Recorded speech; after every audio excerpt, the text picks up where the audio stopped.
It is 7 o'clock. I'm going to call to order the September 15th, 2020 Planning Board meeting. My name is Kathy Barnard. I'm the chairman of the committee, and I need to read the script before we begin.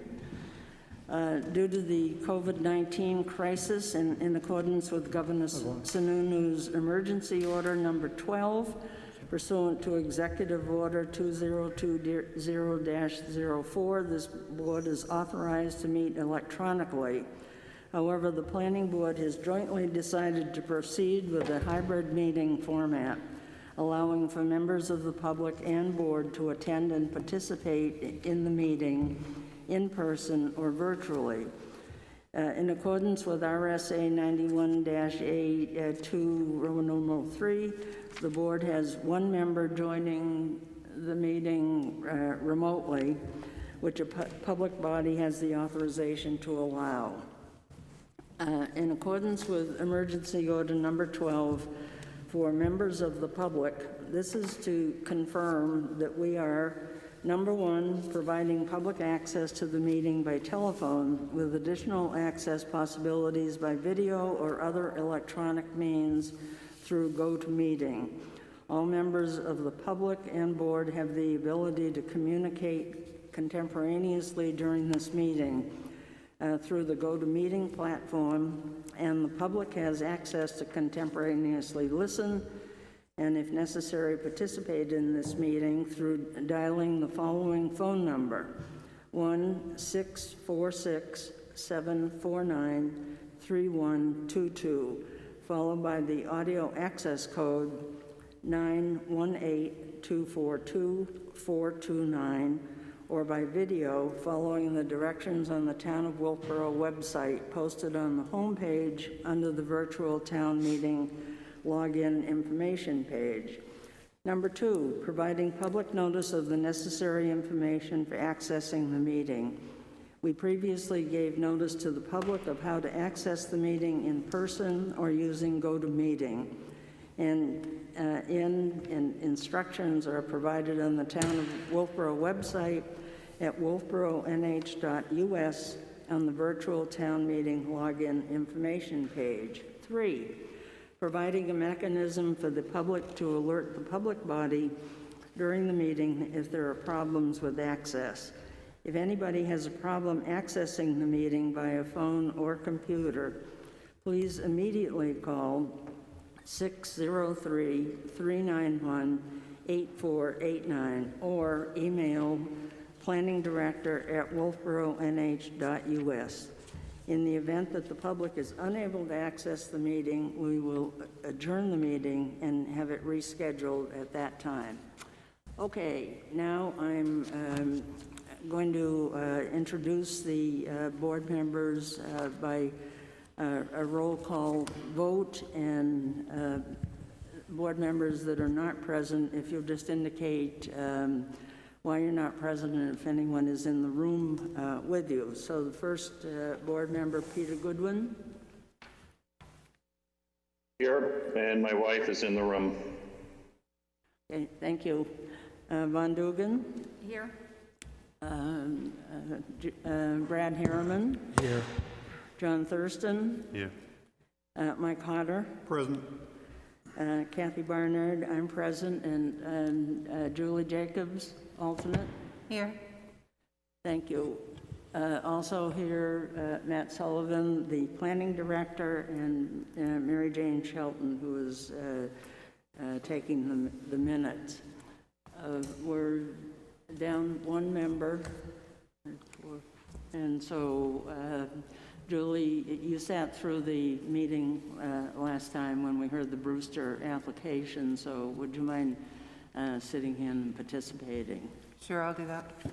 Okay, thank you. Okay, the next item is to continue the public hearing for Brewster Academy, the Rogers Center, 72 Academy Drive, tax map and lot 218-150D, case 2020-22. This is a site plan review for renovations to the Rogers Center and a continuation of the public hearing. The planning board had requested more information on storm drainage. Matt, do you want to make comment on where we are? Sure, I'd be happy to. The applicant did request to continue, and the board granted the continuance a 2-week period to address stormwater management concerns that were expressed at the September 1st planning board meeting. The applicant has prepared some what I would call clarified plans about the stormwater management flow, both closed and open drainage on the proposed renovation of the Rogers Center site. I believe that the applicant's agent and also other members of the applicant's team will speak this evening to the plans. And as I understand it, and as we discussed at the last meeting, this presentation this evening will focus primarily on the stormwater management issues that were raised at the last meeting. The other segments of the site plan regulations, I believe, were adequately addressed at the prior meeting. Certainly questions can be asked, of course, but I believe tonight we'll focus on stormwater exclusively. With that, I'm happy to answer any questions of the board. Yes. Okay, applicant, who wants to speak to these issues? Hello. Hi. This is Andy Smith with DSK, Senior Project Manager on the project for the Rogers Center. Thank you again for having us here this evening and accommodating us virtually. I'm joined with Kaki Martin, our landscape architect. Joanne Coppinger should be in attendance in person, and Peter Gilligan from Brewster should also be in attendance. And so we presented 2 weeks ago. There were many comments on the stormwater plan. We wanted to present again tonight. We felt that despite several TRC reviews, there was still some more information that was warranted to kind of get a better picture of the holistic design concept that we're going for here, as well as we took into consideration your recommendations for improvements to the design, and so we have some improvements to share with you as well. I will, if I can get presentation capabilities, Matt, I will share our PDF, and I believe Joanne also has some handouts as well. So, great, thank you. Okay, Andy, you should have presenter abilities. Great, thank you.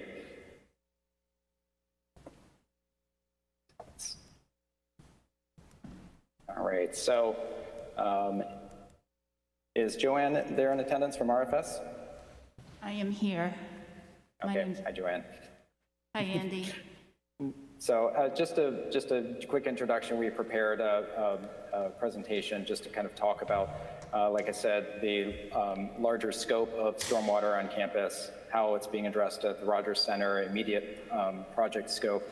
And just a reminder, this is a renovation project with ultimately a decrease in impervious materials for this phase of the project. And again, we're just looking at the phase 1 of this project, not necessarily seeking approval for the phase 2 future project. Joanne, do you want to kind of go through this initial slide here, please? Sure. Can everyone hear me okay? Mm-hmm. My name's Joanne Coppinger. I'm a licensed professional civil engineer in New Hampshire. I work for RFS Engineering. Is my voice muffled? It sounds muffled to me. Okay. I prepared 11 by 17s of every slide if anybody needs one or wants one. It looks like you all have them. Okay. All right, so what I would like to do tonight is to provide an overview of, am I too close? Of the stormwater design for this project. I understand there were some concerns at the last meeting, and I apologize for not being here, but I had another town's planning board meeting to be at that night. Okay. First of all, I would just like to point out that this obviously is a renovation project, and in phase 1, which is what we're here to seek approval for tonight, there is actually a decrease in impervious area. So that would mean that really no stormwater management is needed for phase 1 only because there is a decrease. However, your stormwater management regulations say that if phased applications are presented, that the stormwater management shall meet all phases. So technically, the improvements that we're recommending to mitigate stormwater flow increases really wouldn't have to be built until phase 2. Is that correct, Matt? So the intent of the regulation you're referencing is really when a complete application is proposed with a phase approval. The way that I've reviewed this application as, yes, it's a 2-phase project, but the only phase in front of the board is phase 1, and therefore it's not a phased project in the context of the regulations. In another case, we might have a 3-phase subdivision that the planning board would be approving as part of one application. I don't think that's the same case this evening. So I don't think that, my understanding is that the stormwater improvements proposed as part of the plan that the board is reviewing will require to be implemented as part of phase 1. Okay. I hope that's clear. It's a little unclear in the regulations when we have sort of a multi-phase project that's going to be multiple applications. But I think you've met the intent of the regulations, but I do think that these improvements will be required with phase 1 work. I was going to say that we are proposing to implement them as part of phase 1 anyways. So, to date, we have had 2 TRC meetings, and Dave Ford, your town engineer, has reviewed the calculations and plan for stormwater management for this project, and he had no comments of any substance. We did have some discussions, but ultimately he has basically approved this design for stormwater. But we don't have anything in writing that says that. We don't have anything in writing, but I can assure the board that at the TRC meeting, Dave did express some concerns that were addressed by the applicant prior to the submission of the application. Right. But you're correct, we do not have anything in writing from Director Ford directly. Okay. And the board does have the ultimate decision-making in this process, no? The board certainly does ultimately make the decision of whether or not the project is compliant with the regulations, yes. Understood. Okay, so what I'd like to do is just review the existing site stormwater, where it goes, and how it is managed, and then we'll delve into what is proposed. Okay. So right now, and it will be in the future, the Rogers Center has a flat roof, and stormwater hits that roof and enters an internal drainage system and is piped underground. Currently, it appears to go under the Brown Athletic Field and is discharged in a stone swale which heads toward the boathouse. Is everyone familiar? I can't really see that. It looks a little blurry to me, but is everyone familiar with where approximately that is on the drawing? Okay. So stormwater from a roof is basically considered clean water because it's not contaminated generally by sediment or salt, as are roads. So that's where the roof water goes now. And then we have around the site itself, and it basically just sheds away from the building via sheet flow. And Academy Drive, of course, immediately abuts the Rogers Center. And that drive is in, it's lost its crown. It kind of flows right down the hill, and it has caused some erosion immediately downstream along the edges of the road, opposite the existing stone swale, where we are proposing to send the Rogers stormwater, the roof water. Now, the existing site, the water from the general vicinity of Rogers, heads down to that stone swale, and have you all looked at where that stone swale is on the plan? It's you can see a little better. It's immediately north, I'll just call north, up on the plan of the Smith Center and to the left of the Rogers Center. And it's called out on your plan. So most of the water and this big drainage area, where it says drainage area to existing stone line drainage swale, it's 10 acres, heads toward that existing swale. So it will continue to do so because we're not making major grading changes around the building.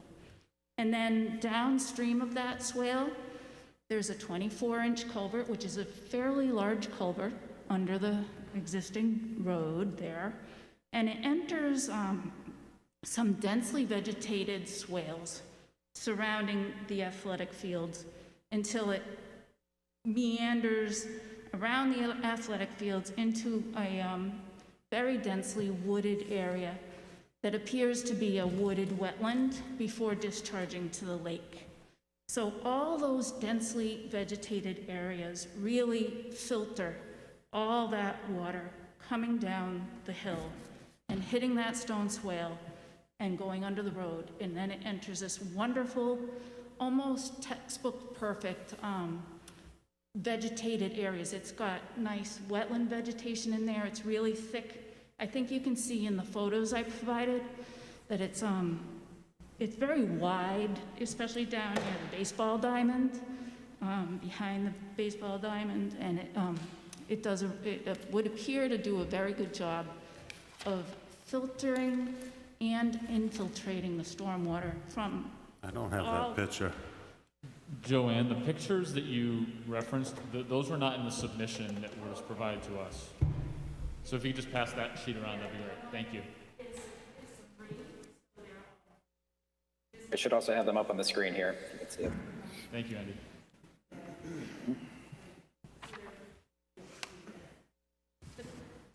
I am handing out handouts of the photos. Thank you. So at any rate, I am very impressed with what appears to be drainage improvements that may have been made for the Smith Center. All that area kind of drains down to these wetlands, and they appear to be functioning very well at infiltrating and treating all the stormwater from the entire upstream area, including the Rogers Center.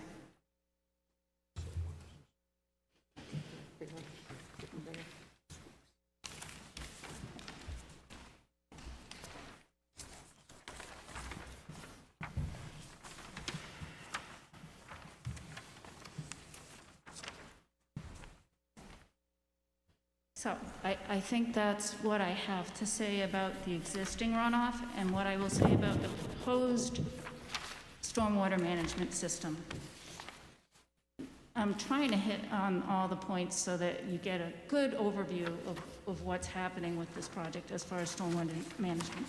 We are taking the roof runoff, which currently runs under Brownfield, and we're redirecting it over to that stone swale. And it will then flow into, remember, this is considered clean water. It will then flow into that lovely vegetated swale system that makes its way, meanders down to the lake, all the while treating and infiltrating that stormwater.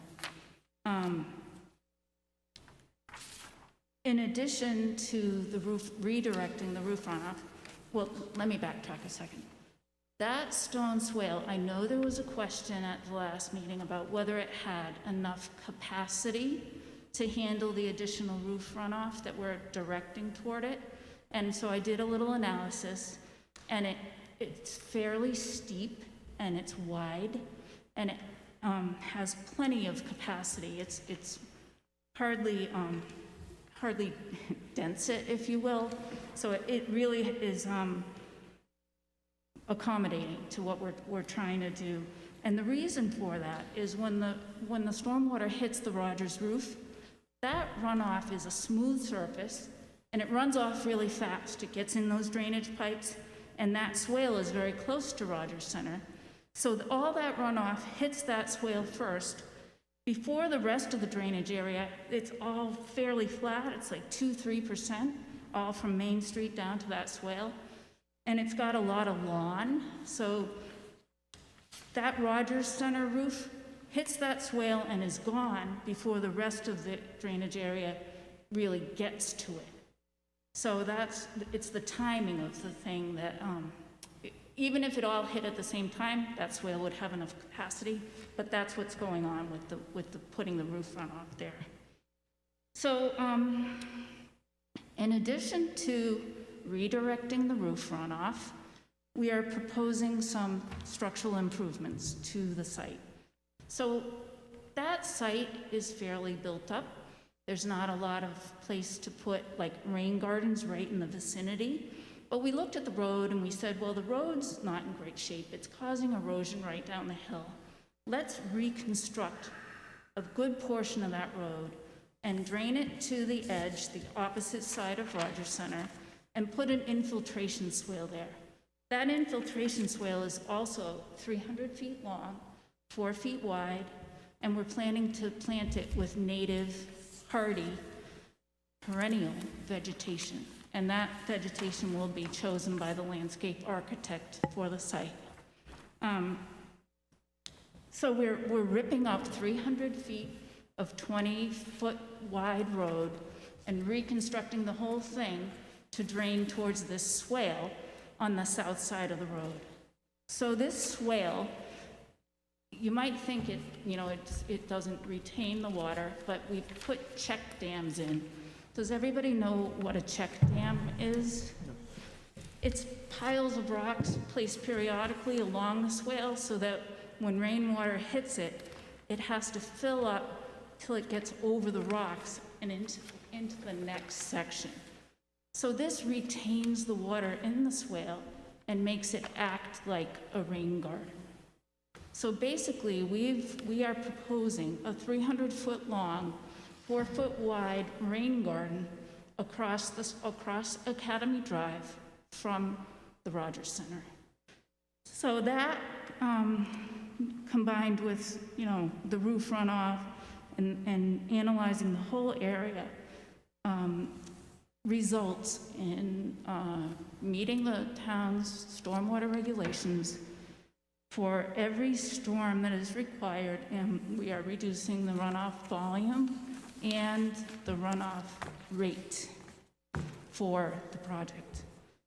So I think that's it as far as an overview of what's now and what's proposed. I'm sure I've missed something, so I'm happy to answer any of your questions. Okay, thank you. Okay, questions?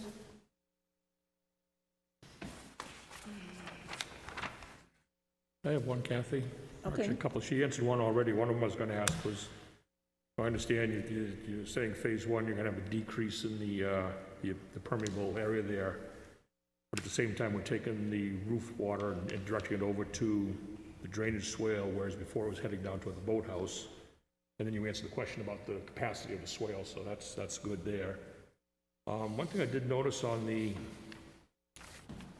plan that shows, everything down to the forest and stuff there. You talked about you have the 24-inch culvert underneath the access road goes in front of the Smith Center. Then you get down to the ball field, the baseball field, and it's kind of getting choked into a 15-inch culvert down there. Do you see any concern with that, or does that seem to work all right, or? I haven't observed it over years, but I'm sure Peter or Susan might be able to answer that. Do you understand the question?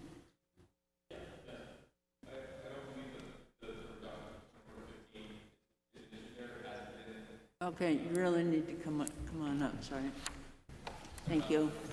I would certainly defer to Joanne on the technical specs on it, but Brad, I don't believe that it's a pinch point there. We never have any water that pools there, and it does seem to do a great job with everything that it's handling right now. Okay, thank you. I would just like to add to that although that might appear to be a bottleneck, that wetland is really acting as a sponge there. So it's really taking up a lot of the runoff that comes down, and it's also a timing thing. As the storm goes, it starts to infiltrate. So I noticed that there was a little bit of trickle in the stone line swale, but by the time you got into the first section of that vegetated flat swale, it was dry. So it just shows that it just sinks in. It appears to be good absorbing soils down there. Okay, Brad, do you want, Yep. okay? Go ahead, John. All right, thanks for coming tonight. I guess I'm gonna start from the bottom and work my way up, since we're talking about the culvert at the bottom. Are you aware of the fact that at the back of the beach, there's a 12-inch culvert that runs underneath the back of the beach and then runs out into the lake? I'm sorry, I didn't understand what you're trying to say. Are you aware that at the back of the woods, there's a 12-inch culvert where you say it absorbs into the woods, but there's actually a 12-inch culvert with a header at the back of the Brewster Beach where it runs into the lake underground? Are you familiar with that? Where is the Brewster Beach? The Brewster Beach is at the backside of those woods where you say all the water absorbs all the water. Okay, is it shown on this plan? No. It's not. It's further to the south as shown on this plan. But you made the comment that the woods absorb all the water, and I'm saying the woods don't absorb all the water. The woods yield the water to where the culvert is behind Brewster Beach, and the culvert at the back of Brewster Beach takes the water out into the lake. Okay, yeah, there is hydraulic connectivity to the lake. That is understood, yes. Okay. So now I guess I'm going to start at the beginning, since this is where I'd like to start. So last week you had a picture of the existing conditions and the new conditions of the apron in front of the Rogers Center. It was a sloped picture of a paver situation. Mm-hmm. Where's that water going to run off to? It will be, that is one thing I realized as soon as I finished talking that I didn't talk about. The increase in impervious during phase 2 is a result of, there will be a terrace addition on the east side, if north is up on your plan, and a new patio on the west side at the main entrance to the building. So those two areas combined, when you negate losing some parking area and losing the addition that's there now, is 3,300 square feet of new impervious area in phase 2. I just wanted to make that clear because I didn't say that before. So that's what we're trying to mitigate. The water from the patio will be shed partly to the north, partly to the south.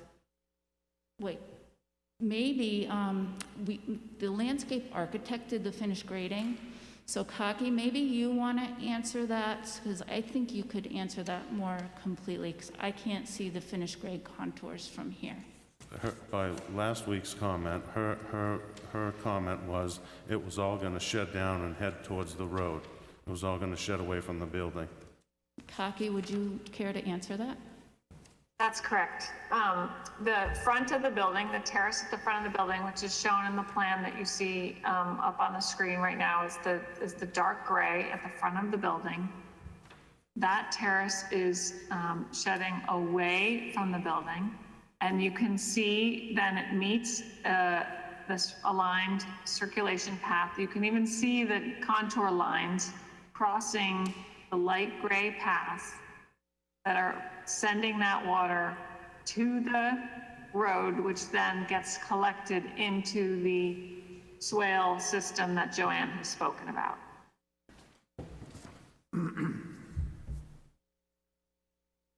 Okay, so it makes its way out to the road. Okay. So right now, I'd like to show you sweepings off of a road, and we call these fines. It's black, it's nasty, they get picked up in the water, and they get carried. I like to pass these around to everybody because this is really the crux of what we're talking about tonight, and I'm going to go into depth furthermore. That water now is all going to come down that little skinny path. And before, your existing conditions had the roadway split in two different ways. You split the water up, and it wasn't condensed in one particular slope. It was divided and conquered. You had it spread to the right, and then when it down to the right-hand side, it wore off all the area just below the Rogers Center, just where that storm drain from the roof is going to come across. There's a asphalt curbing area just above where the speed bump goes across the road, and all that whole right-hand side used to kind of erode away, okay? Now you said you're gonna tip that to the left-hand side, and you're gonna put it in infiltration trenches, 300 feet. My cross-section cut sheet says it is 4 foot wide from the slopes on the outside, but the crushed stone area is only a 2 foot by 2 foot. And when that water comes down that side, this is my second example. This is what water does when it comes downhill. It keeps on going downhill. Unless the slope is perfectly flat like a casket, the water won't sink into the ground because it will keep on going down the hillside. I agree, you've got some check dams in there, but with 2 to 3 inch size riprap, the water is going to continue going down to the head, which is going to keep on going down the hill. When it continues to go down the hill, then it's going to meet up with the water that you're going to dump off the roof, and I'm going to take your word for it. It is clean water, but it's going to compound that water, and then it's going to go into a existing riprap swale area that is all covered over with grass, which used to be the gold standard. A standard riprap 4 to 6 was the gold standard in the old days. But what happens nowadays is we try to get that water into the ground. But if the water isn't setting perfectly flat, it will never infiltrate into the ground. And the ground underneath of that area is a Paxton clay. It will never drain into the Paxton clay, especially when the velocity is increased in a high stormwater event. Then you add the fines that I've passed around, and those are all getting picked up and carried down into the lake. So right now, if we had a storm event and everybody was standing out in that patio area and a big wind came up, a big dust storm would occur. And those dusts are all the fines that are all over the ground. And those fines are the ones that we're talking about that are in that glass right there that end up washing into the lake and causing quality degradation, and those can continue to grow organisms combined with other bacterias, and then our lake deteriorates. The ground right now is at a point of compaction. No ground right now will take any water off. When you have that existing drainage area with a 4 to 6 inch riprap below your proposed area, that is all sealed off. Water's just going to come down there and run straight off over the top of that, and then go down to that culvert that goes underneath the road, exit out the back side, and then it's just going to pick up and continue to go right down to the lake. I don't agree that you've reduced your water flow for the fact that you, just by common sense, I can see it right there. You want to comment on that? Okay, well, the best tools that we engineers have at our disposal is called a hydraulic model.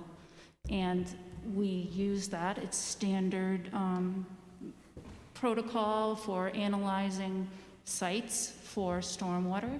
And so my model shows that there is a decrease in runoff rate and volume for the 1 year, 10 year, 25 year, and 100-year storms.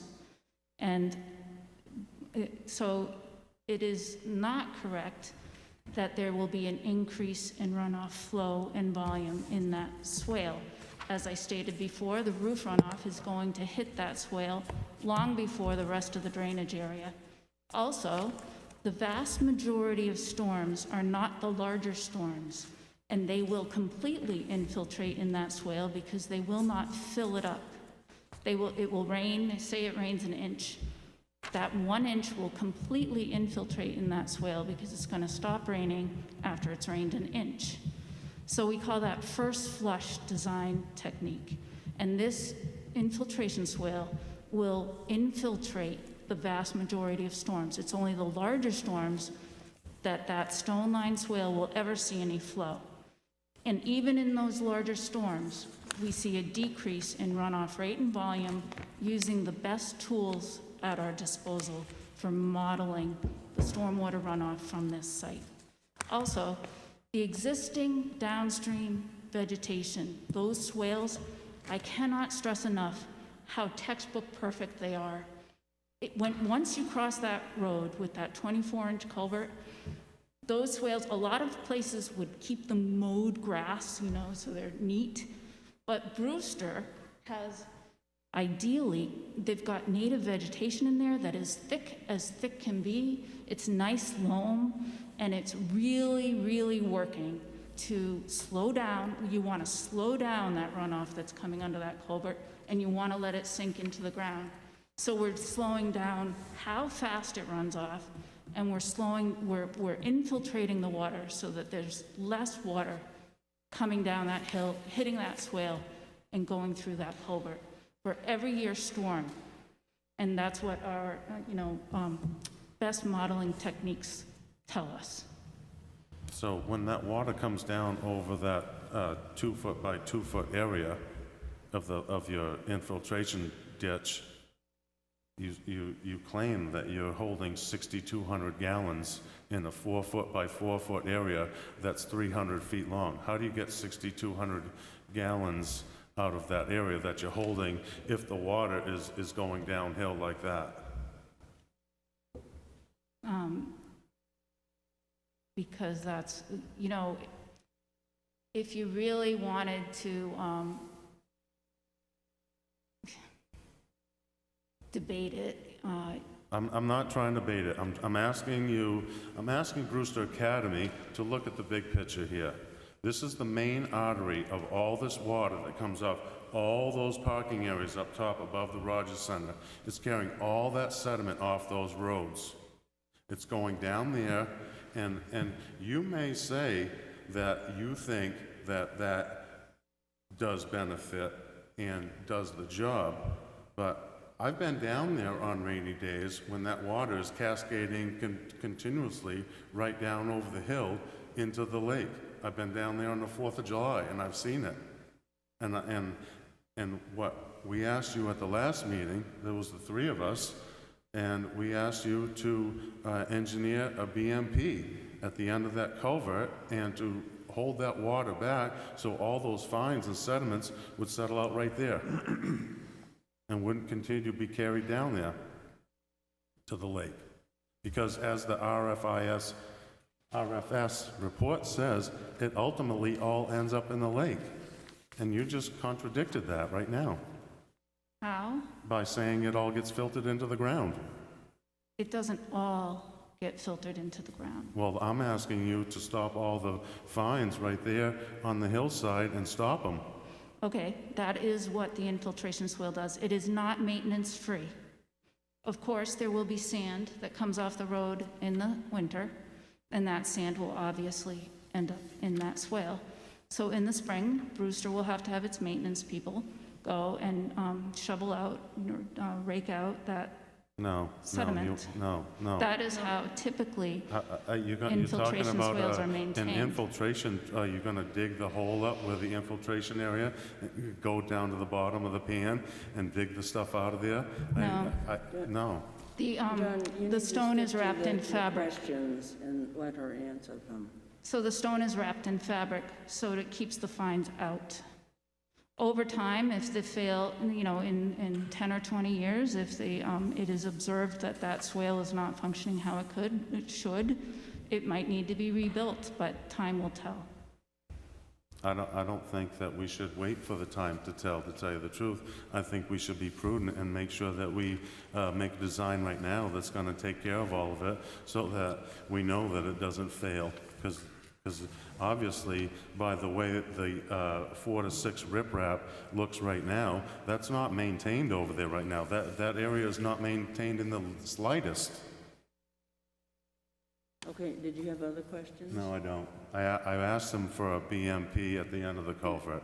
Oh, okay, and you want to respond to that? It's not needed because my model shows that we are proposing a BMP upstream of the culvert so that the water is treated prior to entering the culvert as opposed to being treated on the other end of the culvert. I also just want to point out that this is for a renovation project with a very small increase in impervious in phase 2. This is not new construction. This is a small project, and what we are proposing is above and beyond what is technically required by your stormwater management regulations to address the issue of stormwater runoff rate and volume. Okay, thank you. Vaughn, did you have any questions? I would just like to ask, I mean, oftentimes we have little retention ponds on the way at the end, let's say, of water catchment areas. How would you compare some of these areas where the water is infiltrating in grasses with a new EMP type catchment area? Well, as I said, they appear to me to be almost textbook perfect. They are densely vegetated with native vegetation, and they appear to be doing their job very well. Mike? Yeah, I had, in the original hearing, I had a concern which came off of your chart C301, which, as shown on the chart, the swale ends at a header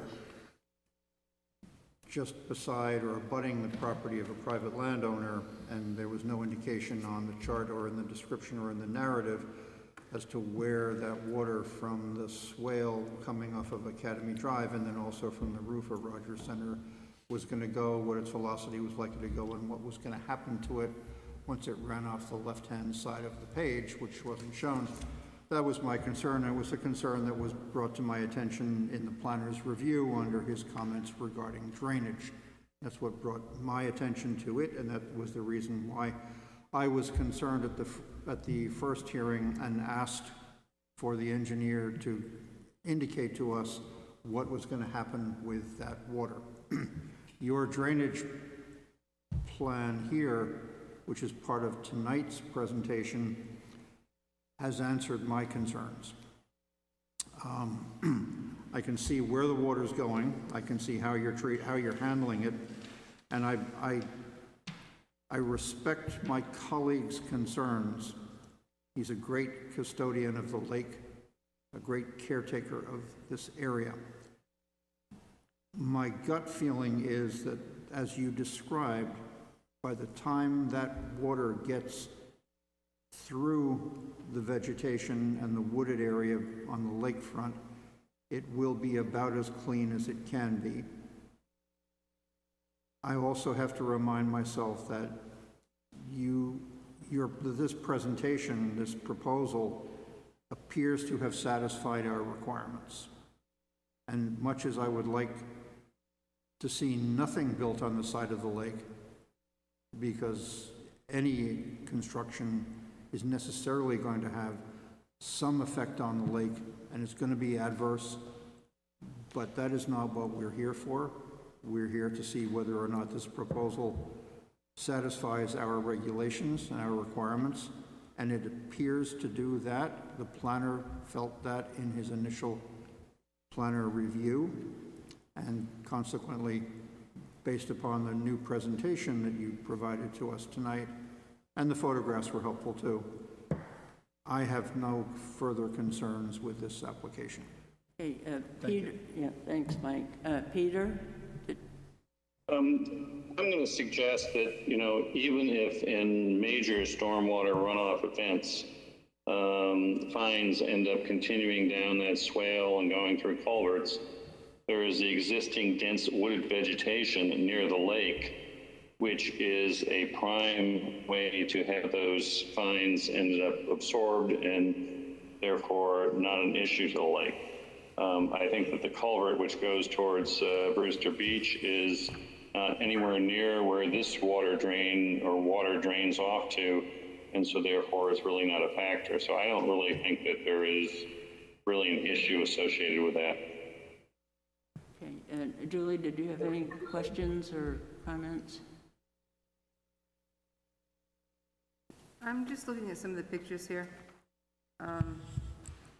The ones farther down past the ball fields, where on the plan you say there's open ditch. existing drainage ditch. But then if you look on like photo number 6, there's a culvert. So are the ditches open or are they culverts?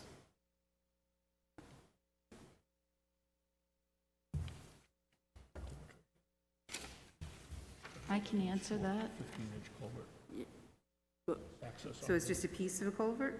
Yeah, that's the end of the 15-inch culvert that you're looking at. That's the outlet end of it.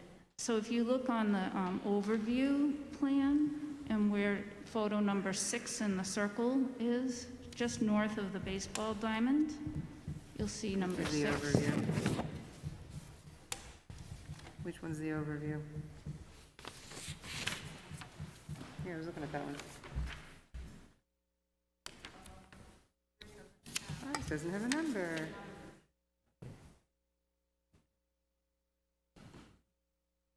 Yeah, it says existing 15-inch culvert, but if that's the end, where does it start? Behind me as I'm taking the photograph. So, So it's What only is a the short linear, piece, what you're is the saying? linear length of the culvert? How long is the culvert, Joanne?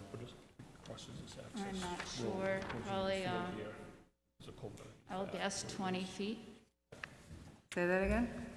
I'll guess 20 feet. Okay, it's just a short piece then, okay. Yeah. Okay?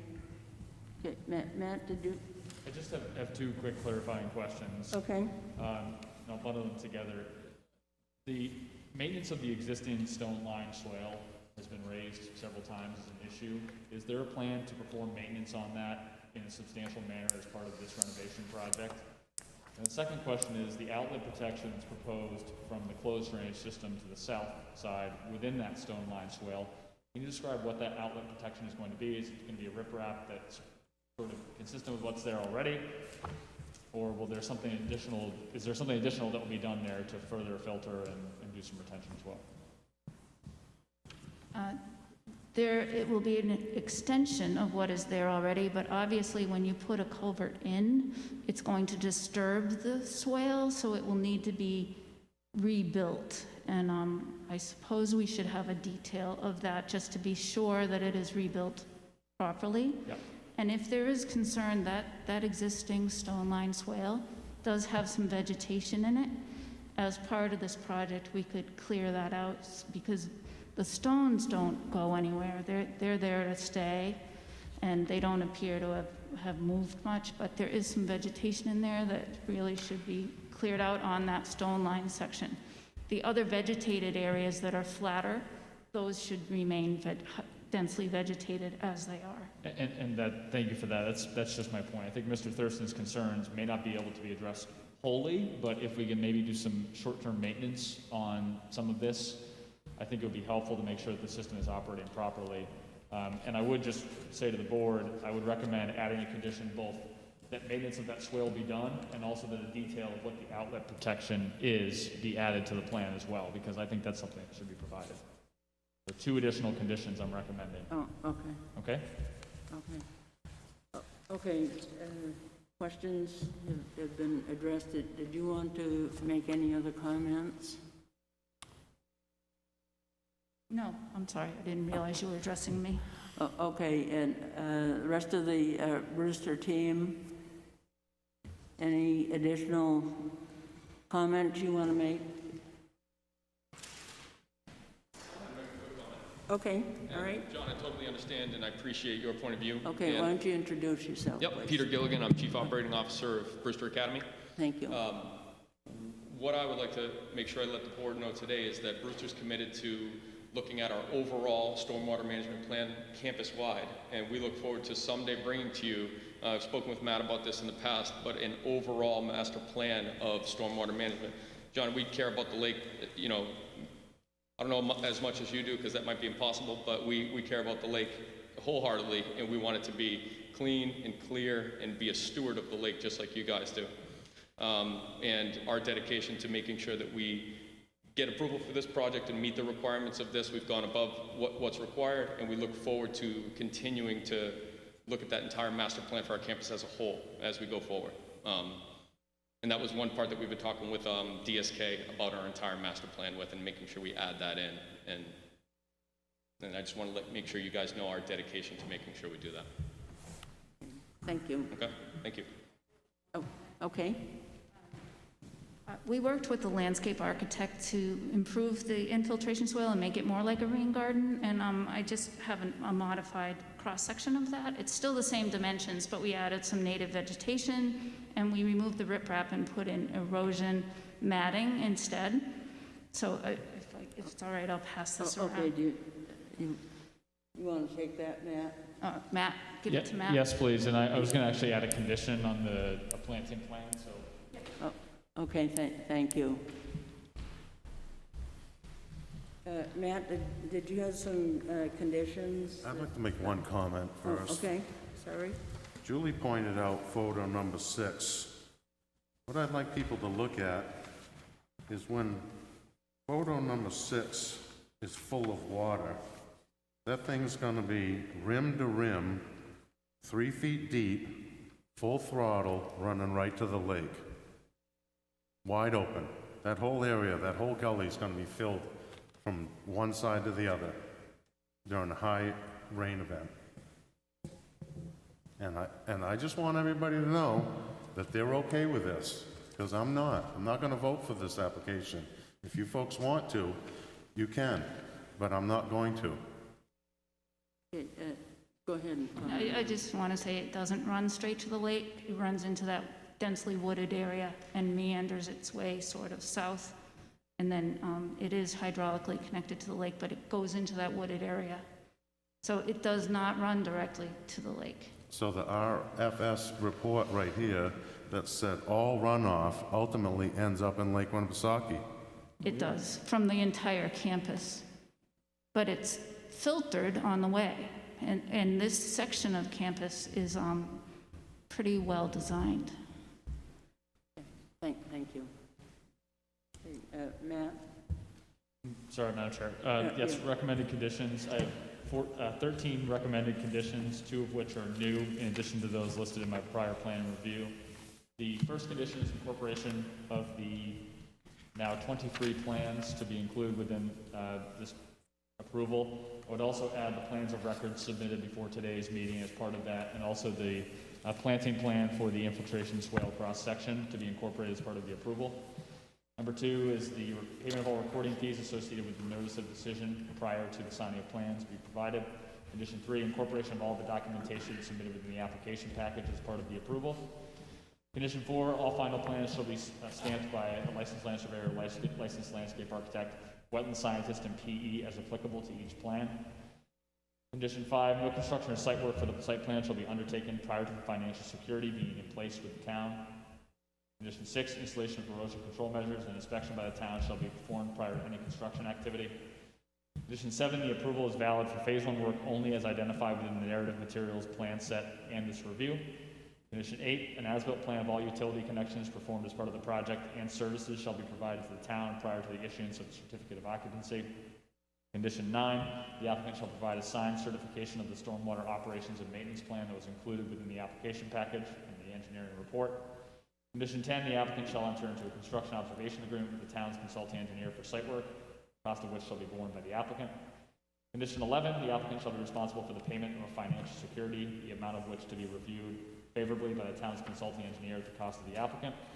Condition 13, an outlet protection detail shall be provided to the town prior to signature of the plans for the proposed closed drainage system as identified this evening. Matt, could you repeat that more slowly, please? Yes, I'm sorry. I may not repeat the same exact thing, but an outlet protection detail shall be provided to the town and favorably reviewed for the outlet into the existing stone line swale from the proposed closed drainage system around the building, and favorably reviewed by town staff prior to signature of the plans. Thank you. And then 13, restorative maintenance on the existing stone line swale shall be performed by Brewster Academy to ensure it's operating properly prior to the issuance of a certificate of occupancy. And the reason I'm timing it in that manner is that if there is any sediment created as part of the project, we'd obviously want to have that removed at a time towards the end of the project rather than early in the project's construction period. So that would be, again, prior to the issuance of a certificate of occupancy for the new building. or for the renovated building, rather. Is the condition about the maintenance a usual condition that we add to site plans of this nature? No, it is not. However, based on the testimony this evening, and I think Brewster's own acknowledgement of the fact that there could be maintenance performed, I'm recommending that as a condition that both parties agree to as part of the project. It was a recommendation by the applicant. Yeah, yes, okay. I asked him if it was a usual recommendation. I know it's It is unusual, but I Okay. think it's appropriate for the application. Yep, okay.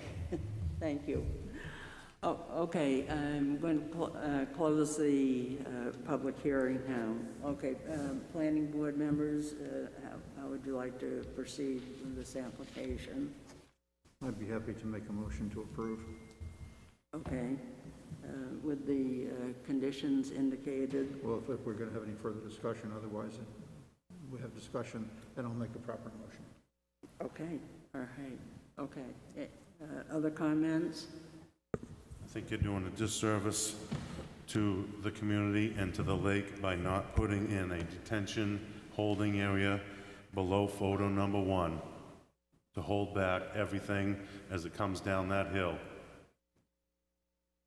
Okay, the planning board has regulations that applicants need to fulfill and rely on when they submit an application.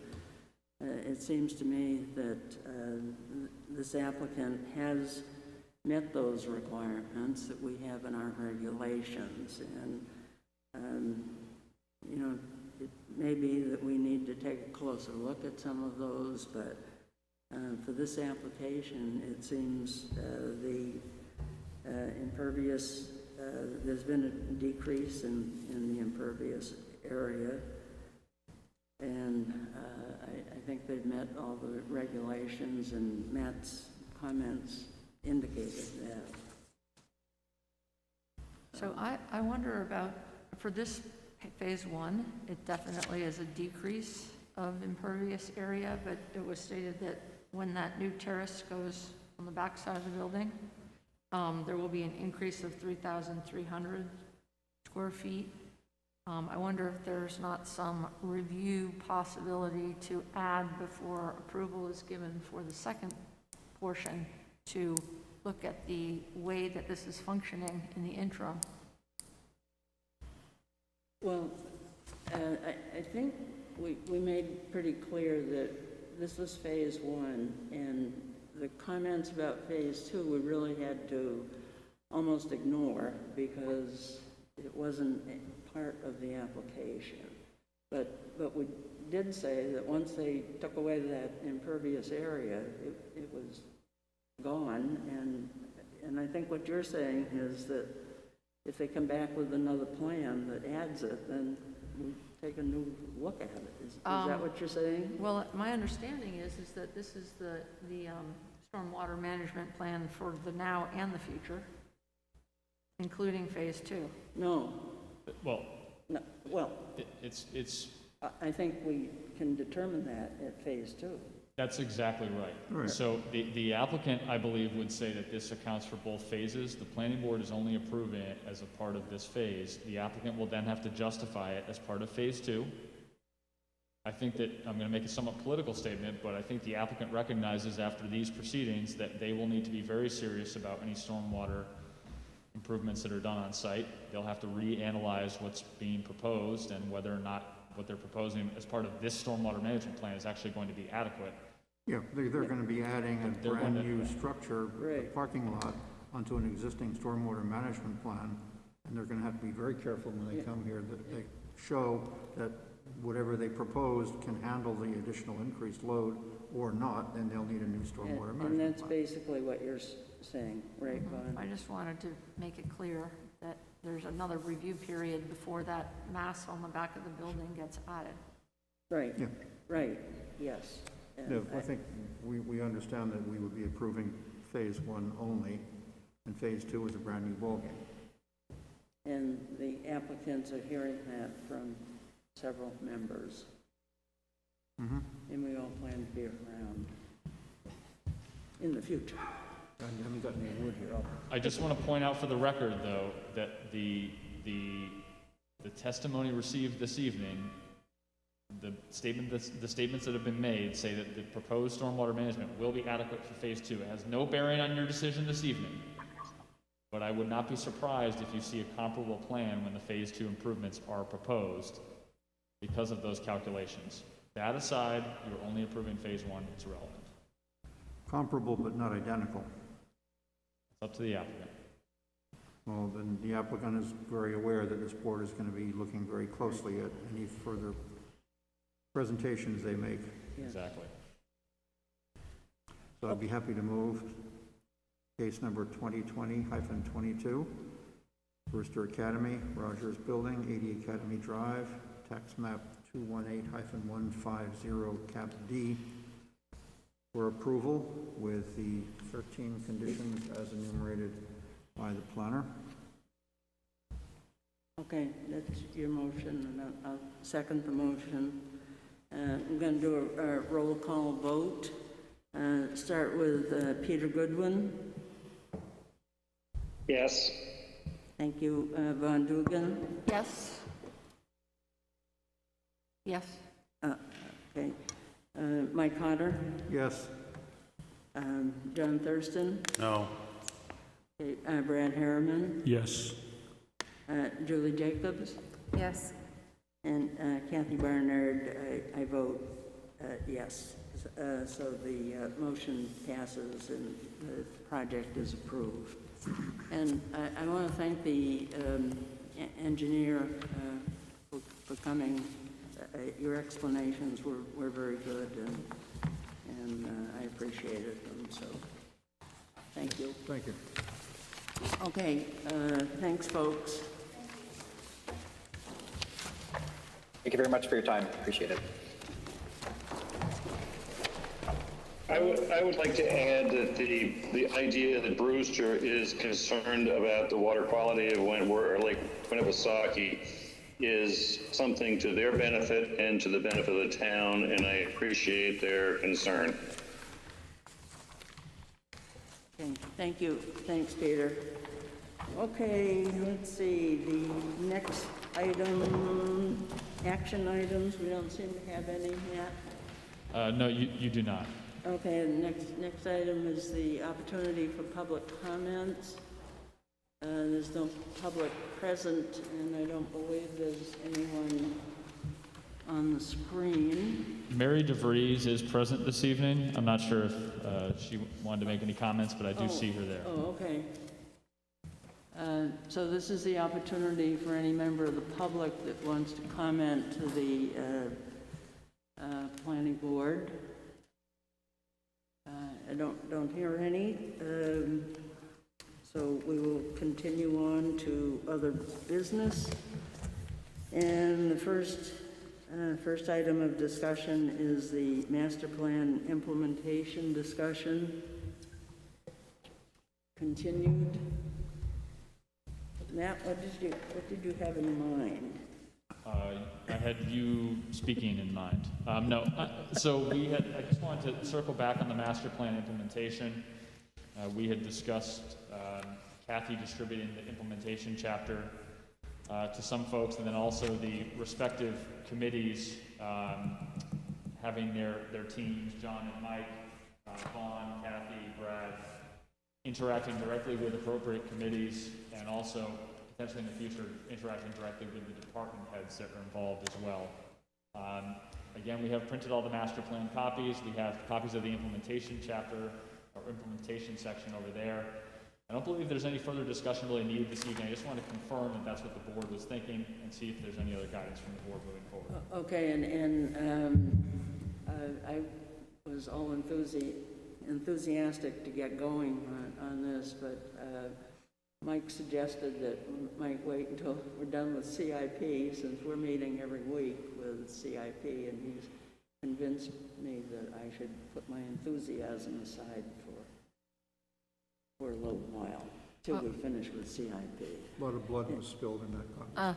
Well, just so you know, already the Heritage Commission is planning to discuss the items that have H's next to them Okay. in our October meeting. So I think we'll just carry on. Good. Oh, yes, that's great. Do you want some implementation? Do I want some? Well, this is, Oh, additional packets? Sure. yeah, Yeah. okay, all right, then. And I think the Energy Committee is meeting, and so I was gonna try and get on their agenda and then make a plan after we get done with CIP, and CIP will be over October 6th. So we're almost finished with that. So, okay, that's great. Actually, I think we'll probably be meeting virtually. Is there an electronic copy that we can Yes, share? and yes, it's very easy to use. Well, Kathy has told me that people only want paper copies. That's why I had to print 30 of them. Yeah, so right, yes. Well, I don't think we'll be meeting in person, so. I'm just kidding. Oh. I will send the electronic copy to everybody right now. Okay. Okay, but yes, it is on the website and very easy to access.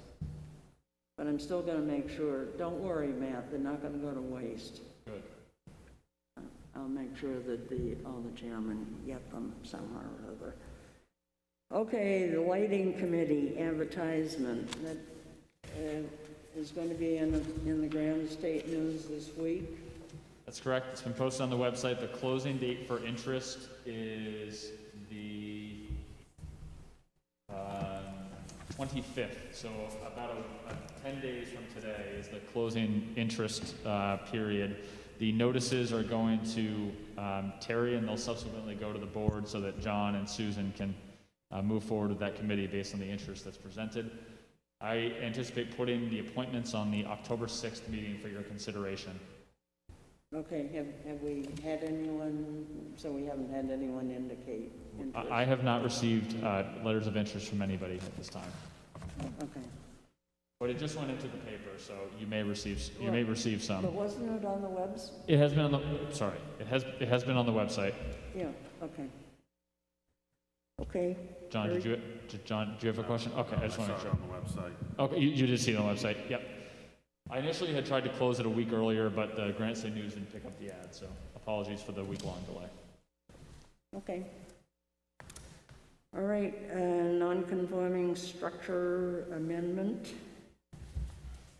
Yes, at the last meeting, the board had reviewed this and asked for a second reading of the section based on the amendment.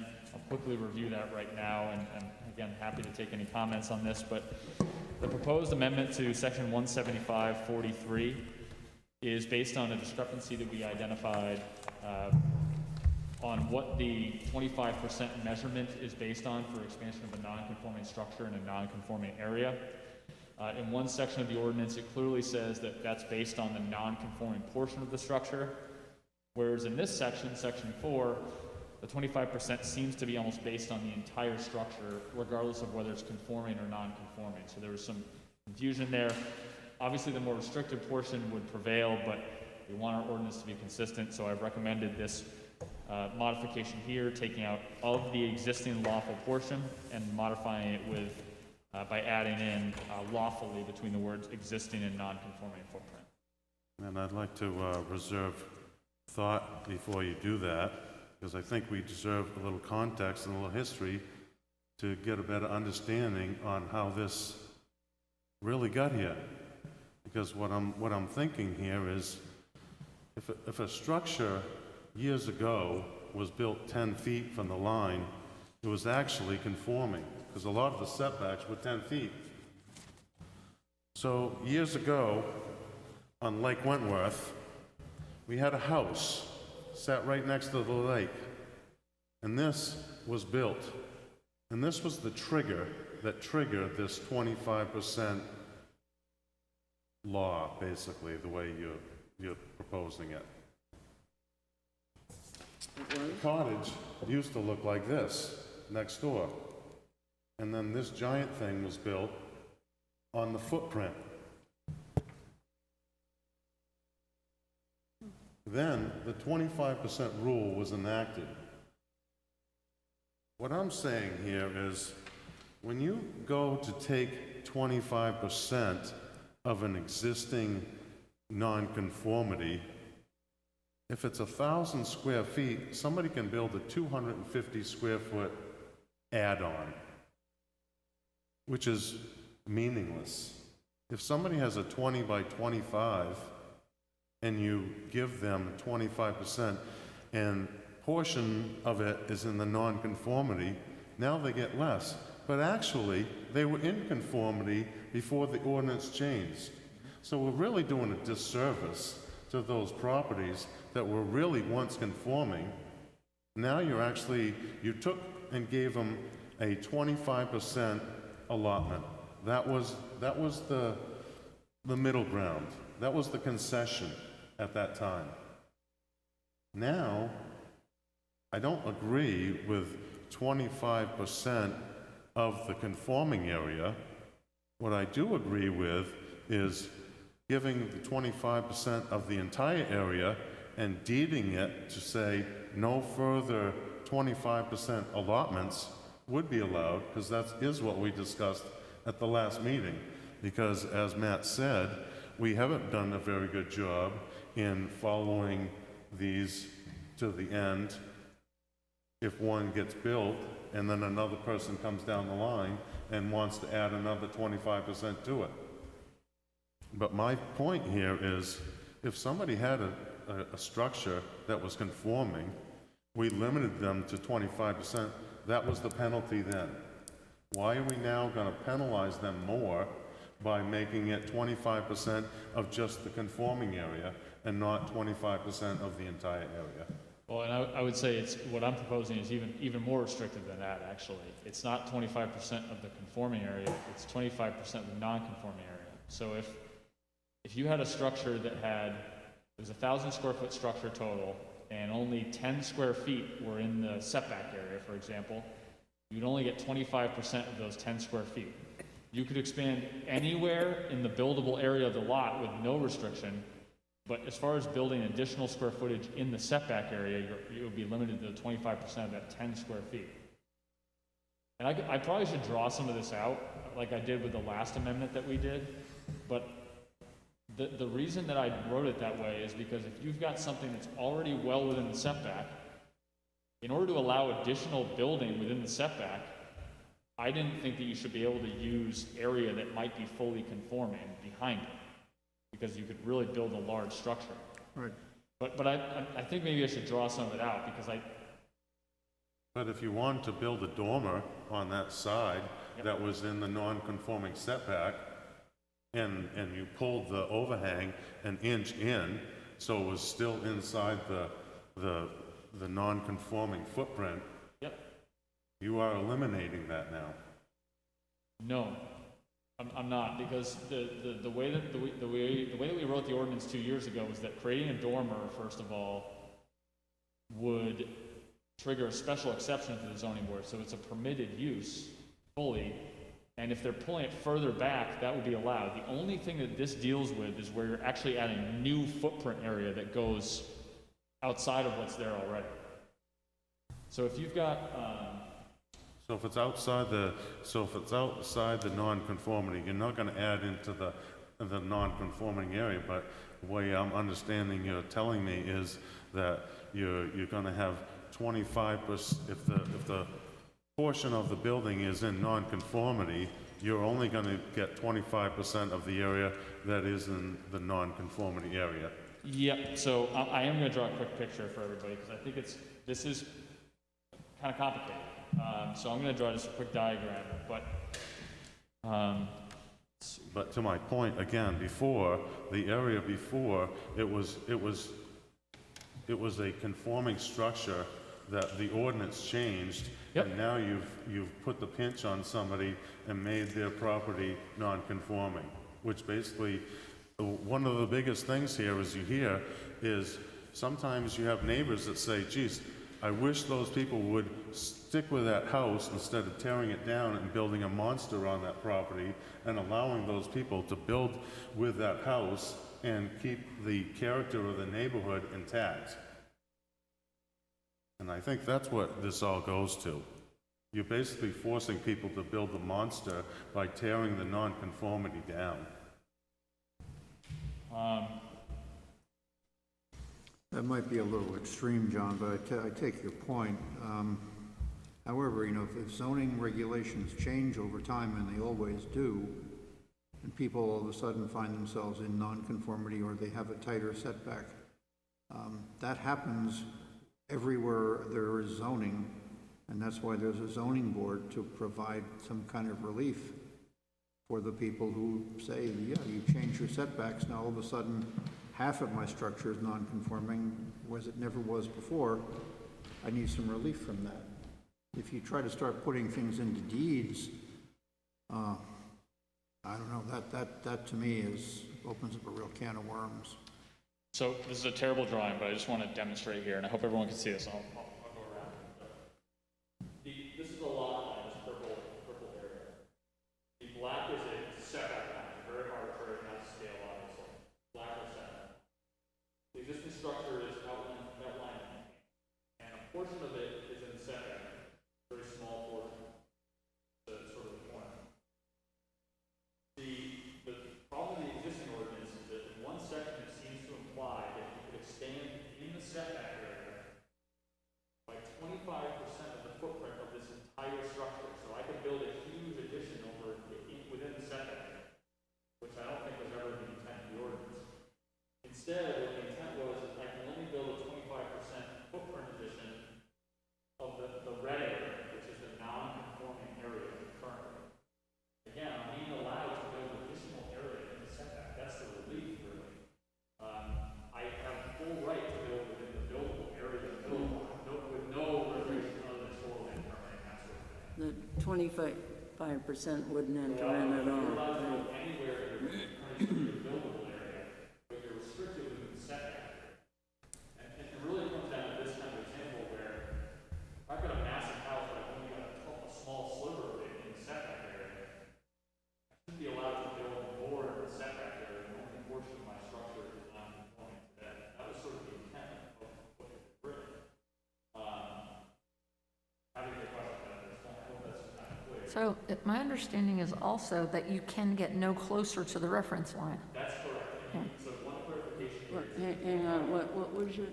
You also can get no closer to the reference line. So you can't take that 25% bump and push it toward the lot line. It's gonna be sideways. Yeah, so it can produce no further linear expansion in the setback. That's clearly codified in our ordinance. You couldn't build this up, you couldn't build it sort of up into the side. It would have to be built either even with the existing encroachment or back from the existing encroachment. That's the way that the ordinance is written today. Again, that's just something that's permitted by special exception, so it's a permitted use technically. So it's an allowance. And I just want to remind everyone that the vertical expansion within the setback area, whether it be the reference line setback, or the side setback, or rear yard setback, the board modified that 2 years ago to allow that vertical expansion by right. So you can go up. It's only new footprint area, so sort of like two-dimensional expansion. Triggers this provision of the ordinance. So if you have a one-story building, just like that, you can make that a two-story building, except for that piece that's in red.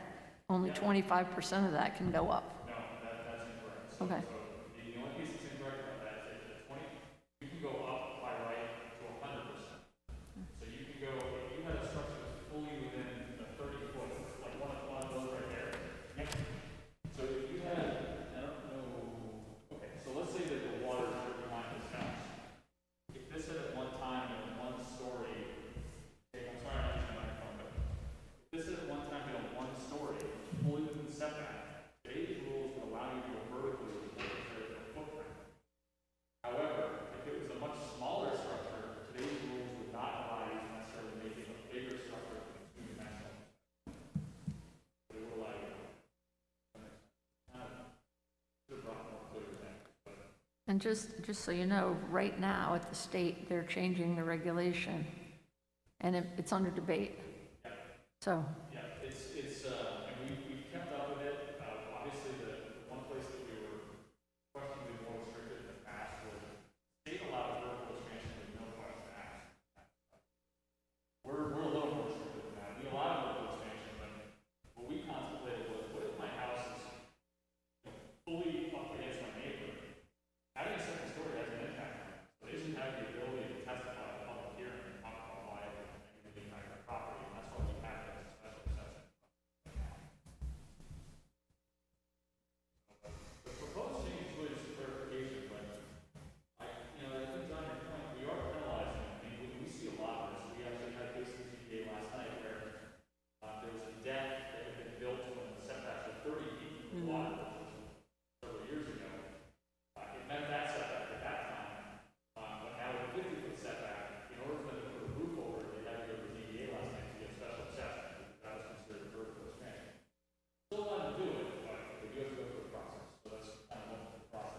I don't know that the state will let them do it, if it's on the water. It's not directly on the water, it's 30 feet back from the water, and it's a gap, so I think they technically might allow it. I doubt it. Yeah, and that's the control that now, so Yeah. Oh, they have to go to short. yeah, they did the process out of order, in my opinion, but they chose to do that. So. Okay. All right, stay tuned on that one. Thank you. Yeah. Thanks, Matt. Yeah. Yeah. Very. Yeah, because we really addressed this. You said it was 2 years ago, Yeah, I mean, honestly, and where we had the diagrams and, yeah, I think that's one of the more important amendments that the board has made because it clarified a lot of things that were kind of happening by administrative process. It's more lenient in some areas, but it establishes a process in a lot of other ones. So I think it was a good amendment. But yes, it was 2 years ago that we codified that. and then this change is just more issues you've been having. It's just it's a discrepancy.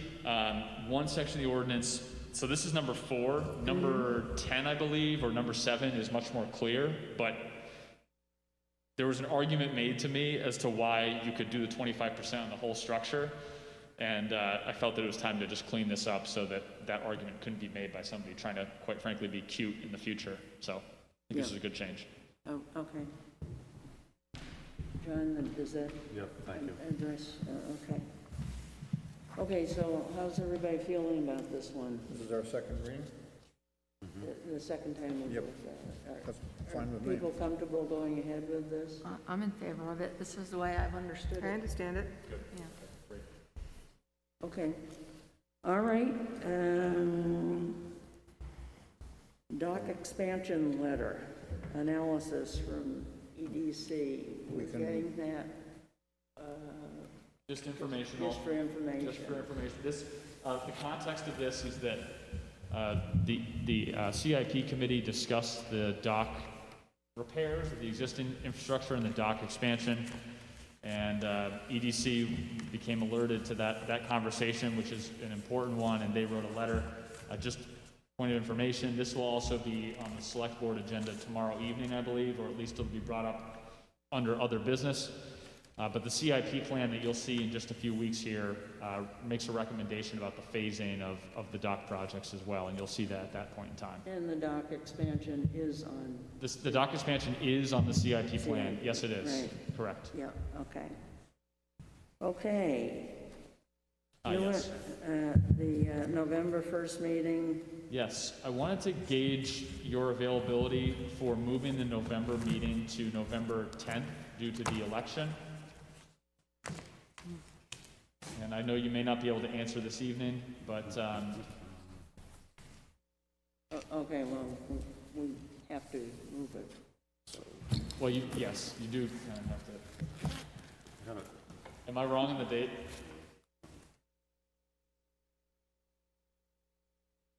I believe it is November. Yes, it's November 3rd. November 3rd is the election.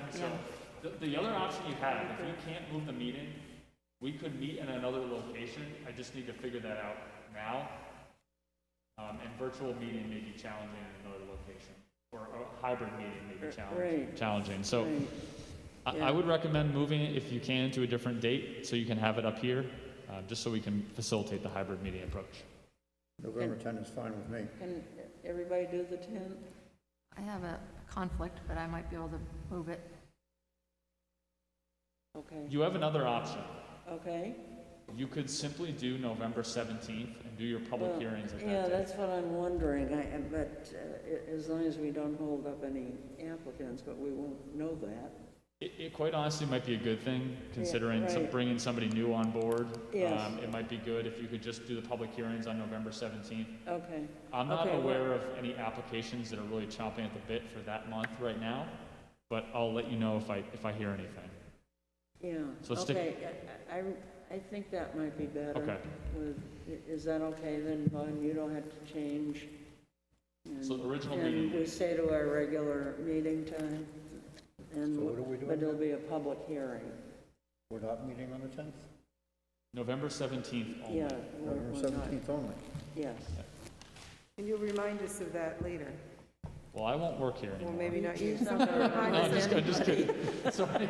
No, Somebody remind us. So I'm just, Good at reminding people, though. I'm just kidding. So Terry will remind you. She's actually the one that caught this, so I'll have her make sure the board is reminded of that meeting date.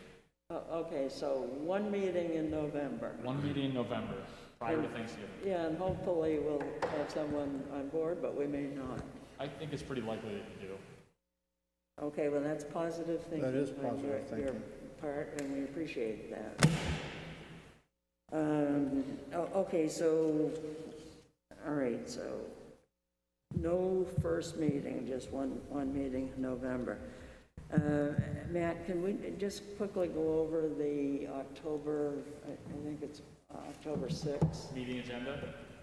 Yes. Yeah. So the October 6th, Can I go back to this, the docks thing? Oh, yeah. There's been work done down there. They've stripped a bunch of the seating area off this spring, and it was concrete left, and I thought this was, I was on the committee, I thought this was part of that whole process. So, yeah, so we had some pretty substantial damage to the docks when the ice moved this past winter.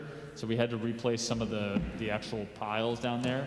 And then, John, what you're talking about when we had to strip the concrete off and build those flower boxes there. Well, that's where all the cars pulled straight ahead, Yep. and it was all covered with Yep, so that, seating area there. yep, that was done in conjunction with some electrical issues that we were having. We had to actually make some repairs because that concrete was actually falling apart. So that's why we had to take it apart, seal it, and then ultimately had to make those changes. That is not involved in the dock project directly. But what we have is kind of an interrelationship between the dockside parking lot project, which we are proposing to do some work on in 2021, and then the dock project, which obviously there's funding to do work on the finger docks, or 3 of the finger docks this year. So you are going to see work on those finger docks through the fall and winter season, but you won't see any work on the dockside parking lot until hopefully next year, and then you'll see phase 2 of the dock project. The existing docks only. These are the dock repairs that are identified in that 2017 time bond report. You'll see phase 2 hopefully happening next year, subject to voter approval.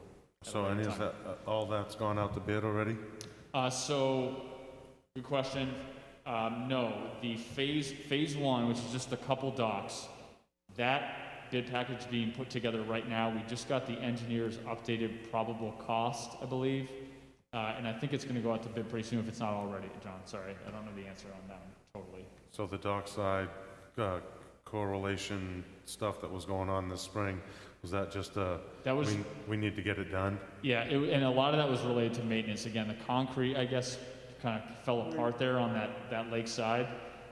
One of the things that we were trying to figure out was whether to do a more permanent thing there, but the idea was that was going to be decided as part of the dockside parking lot project and the long-term dockside project. So what's down there right now is sort of a temporary fix, quite honestly. John, unless you're referring to what's behind Dockside Restaurant. No, I'm referring to the area right in front where everybody sits there. That's right. Yep, so that was We're done. sitting on concrete this year. Yes. Yep. Understood. That's not a long-term fix. It's not going to be like that long-term. It just was a question of, because we had to use emergency monies, did we want to do a more expensive solution now? And the thought was, let's wait a year. And the other piece was that COVID was happening, obviously, and there were concerns about people sitting there a lot. So we just sort of felt like it was best to do a temporary fix. Okay. Okay, so the October meeting, the CIP will be here, and that needs to have a legal notice. Thank you, Madam Chair. Yes. And I've screwed that up in the past. So the legal notice is out. You'll see it in the paper next week. You'll have CIP. Then you'll have 3 applications, 1 reconfiguration of non-conforming lots, which is really straightforward. 1 special use permit for work within the wetland buffer, actually just disturbance of an already disturbed area. And then lastly, you'll have a boathouse application, actually. I forget the exact address, but Vaughn might know. But you'll have a boathouse application for a dug-in boathouse as well. Other than that, I will try to get the mean natural grade amendment to you. I'm trying to get Vaughn some more information on that. And I have no other business to put on the agenda. Actually, I have sort of a worksheet of how it's been done in the past versus how you're proposing we do it. Okay, I don't know. that's great. That'd be perfect. You can share that with me. I can share it with you, or I can share it with that. Shall we just, I mean, I can describe the difference between the two methods if you want. Yeah, good. Oh, yeah, copy's awesome. Yeah, so Great. take one, and I think I only 1, 2, 3, 4, 5, 6, so.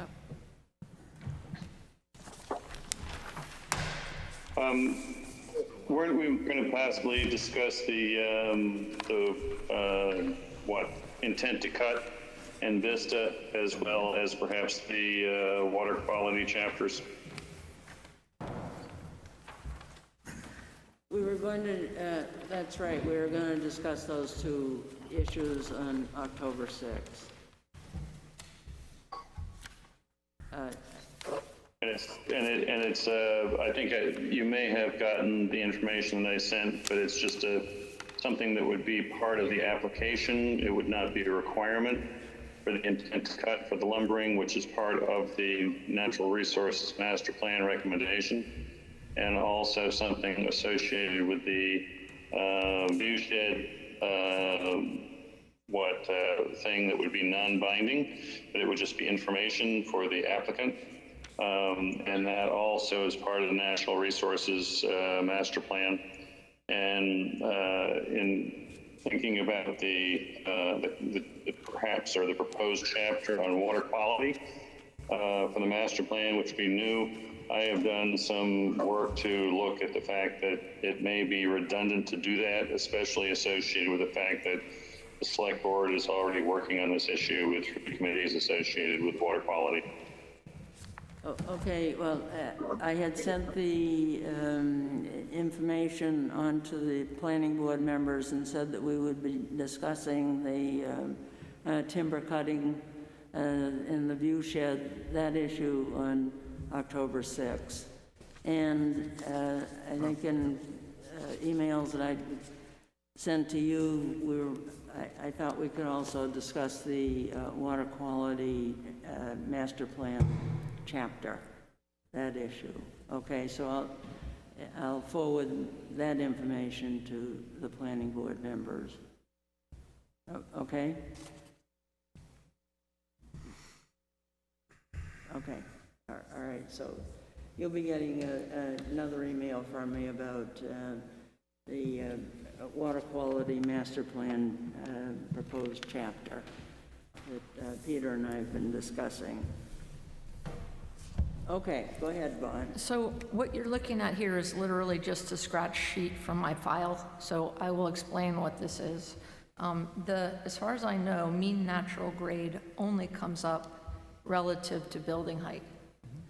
And so what you see in the upper left-hand corner, the first method that you do is you figure out what is the building height. And the definition is it's the distance between the ridge and the eave of the highest roof, or the major roof of the building. So on the little red building on the upper section, the main floor elevation is 518. And then halfway up the roof is another 21.25 feet, which means that the reference building height is 339.25. So knowing that, what you need to figure out is, given that building height, what is the mean grade around the building? And so what it used to say was the pre-construction natural grade at 10-foot intervals. So you see this natural grade list on the right-hand side, and then the numbers going around the building. So at location 1, the grade, and you can see the grade lines, even though they're kind of sketchy, to tell you what the grade is. So you basically, at point 1, point 2, you determine what the grade is right there, and you make this list. So you've got 21 points of perimeter, and each one is assigned, what the grade, the natural grade, not post-construction grade, pre-construction grade, is around the building. So in this case, you get 21 points. Now, if you do it the way that it's proposed, where you only take the grade at where the 2-foot intervals intersect the building, you can see little A, B, C, and D in red. So you'd have 4 points of reference as opposed to 21, which I would think would make it average out more accurately. In this case, the difference is tiny, but it's not necessarily so. And my argument would be that the more points around the whole perimeter you have is a better reflection on the average height of the building, as opposed to the arbitrary location where the 2-foot contours go through. So generally, I would wholly agree with that. The only question I would have, and I think it's negligible in the end regardless, but the only question I would have is, on a site that's much steeper, the opposite would be true, would it not? That you'd have, not necessarily, but it's possible you'd have many more grade points measuring based on contours than you would based on the 10-foot increments. No, because it's 10 feet around the perimeter of the building. So if you have a massive building, you have a lot more points.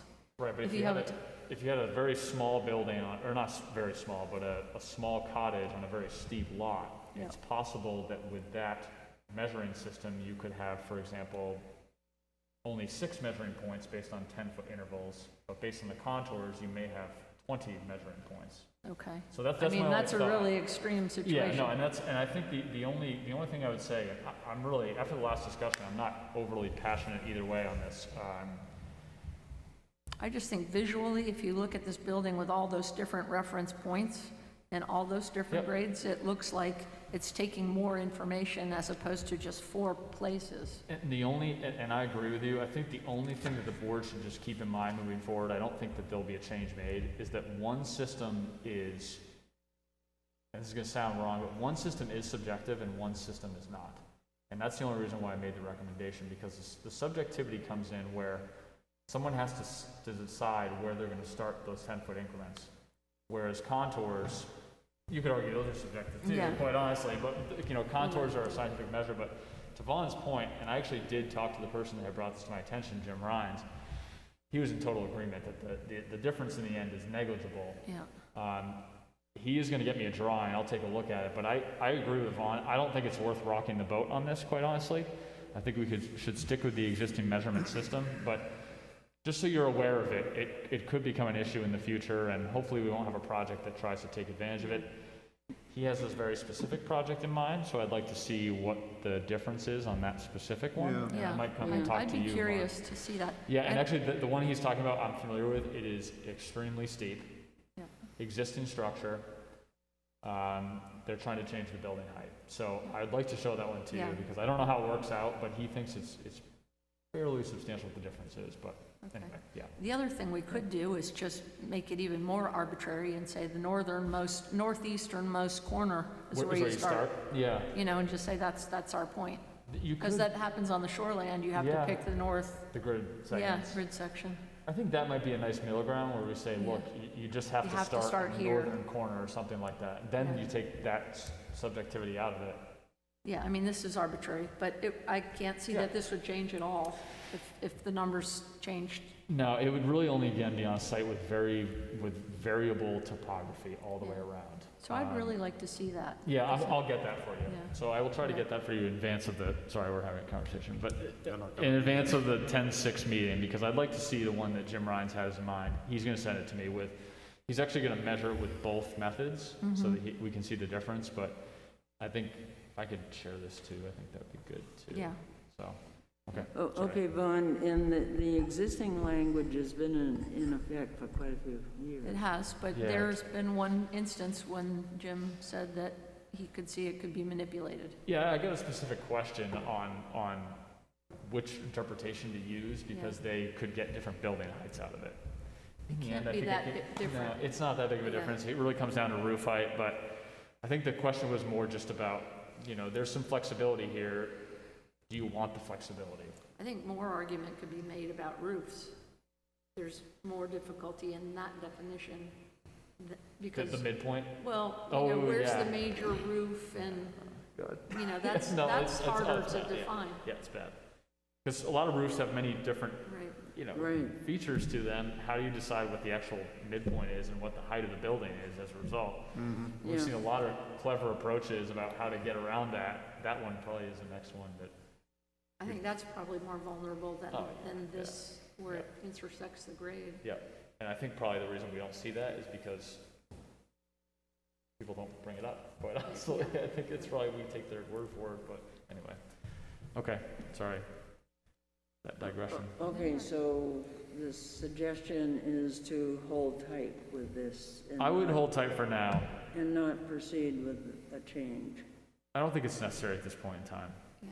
I think it's on the radar. Unless That's we already. see something that really Yep. just doesn't make sense. Yep. Yeah. And I think maybe what I'll just do with Jim is say we'd like you to measure it from the northernmost point on the structure or something like that. Well, we could add that language, Yeah. but it's, Okay, so is everybody okay with that then? That makes after- sense. Okay. Okay, Yvonne, thank you. Yes. Thank you sorry, very much. sorry about, this is the way my work product looks when I'm not presenting it, because I just literally pulled it out of the file. So, Thank you. Yeah, thank you very much.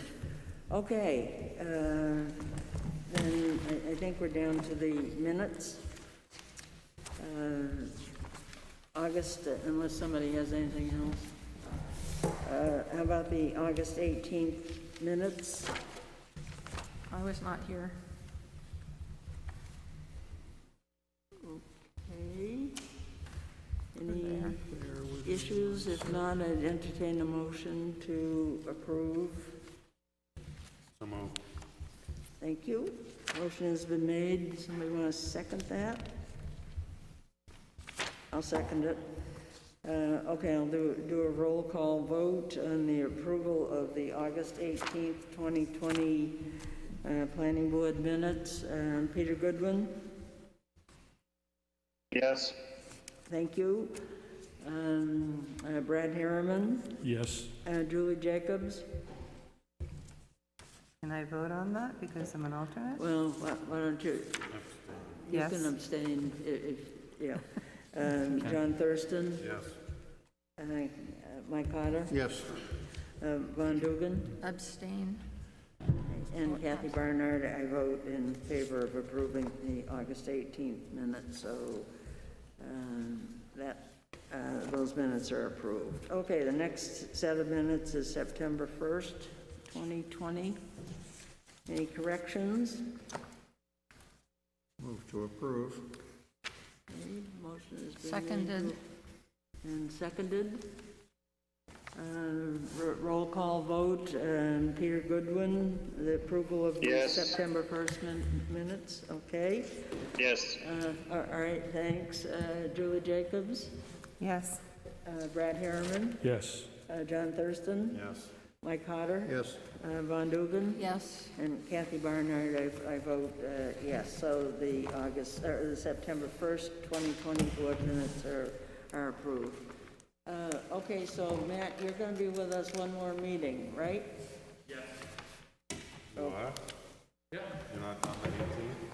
I'm gonna do the October 6th meeting too. Yeah, so I'm staying on just one more time to do that meeting, then that'll be my last month. So what about during the day? Are you here during the day? No?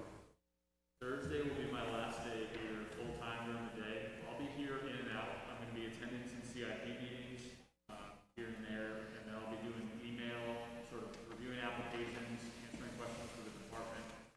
But So if some comes into Terry, you'll be able to Yep. facilitate? Yep. Yep, but only really for 3 weeks. I'm done after 3 weeks. I actually start full-time in about a week and a half. So it's gonna be a little crazy for a little bit, but if something urgent comes up, just call me. That's probably the best way to get me. Because I'll be looking at email like, once or twice a day kind of thing. And who's filling your shoes? The hiring process for interviews have not begun yet. They will be happening in the next 2 weeks, but hopefully we'll have a position filled within a month. The position filled when? Did you say? I said a month to a month and a half. Oh, okay. I just didn't hear you. No, I know. I know that you want to fill this as soon as possible. I wish we could do that. No, that's, no, we need to be realistic. Yeah, I think it'll get done pretty soon. We have some good candidates. I can report that. So we have some really good candidates, and hopefully come through somebody. Okay, all right, so unless there's another issue, motion has been made to adjourn Second. and seconded. Roll call vote, Peter Goodwin, Yes. Julie Jacobs, Yes? Brad Harriman, Yes. John Thurston, Yep. Mike Hodder, Yes. Ron Dugan, Yes. and Kathy Barnard. I vote in favor of adjourning. Thank you very much, folks.